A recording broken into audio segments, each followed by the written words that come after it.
Question number 13 বলেছে 2, 5, 10, 17, 26 সিরিজটির 25তম পদ কোনটি হবে। তো এখানে আমাদের সিরিজটি যেটি দেওয়া আছে সেটা প্রথমে লক্ষ্য করতে হবে এবং তাদের মধ্যে রিলেশন কোনটা সেটা আমাদের প্রথম বার করার চেষ্টা করতে হবে। তো প্রথম যে নাম্বারটি দেওয়া আছে সেটাকে যদি আমরা লেখার চেষ্টা করি 1 এর স্কোয়ার প্লাস 1 মানে এটা হবে কত 2।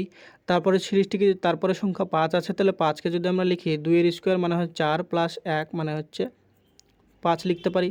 তারপরে যেটা 10 আছে সে 10কে আমরা লিখতে পারি 3 এর স্কোয়ার প্লাস 1, 3 এর স্কোয়ার মানে হচ্ছে 9 আর 1 হচ্ছে 10, তাহলে এটা হয়ে যাবে 10। তারপরে যেটা 17 আছে 17কে আমরা লিখতে পারি 4 এর স্কোয়ার প্লাস 1, 4 এর স্কোয়ার মানে হয় 16 আর প্লাস 1 মানে হচ্ছে 17। একই রকমভাবে আমরা 26কে কত লিখতে পারি, এটা লিখতে পারি 5 এর স্কোয়ার প্লাস 1, 5 এর স্কোয়ার মানে হয় 25 আর 1 হয় 26।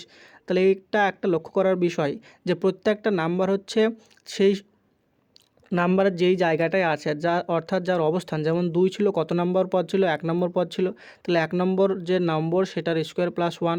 5 কততম স্থানে ছিল 2 নম্বর স্থানে ছিল, তাহলে 2 নম্বর স্থানের স্কোয়ার প্লাস 1।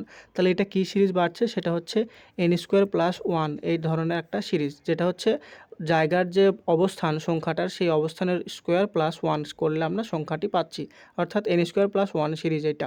তাহলে আমাদের বলেছে 25তম পদ বার করতে, তাহলে আমাদের 25তম পদ মানে বলেছে n ইজ ইকুয়াল টু বলেছে 25। তাহলে n ইজ ইকুয়াল টু 25 যদি আমরা বার করতে চাই তাহলে সেই সংখ্যাটার মান কত হবে।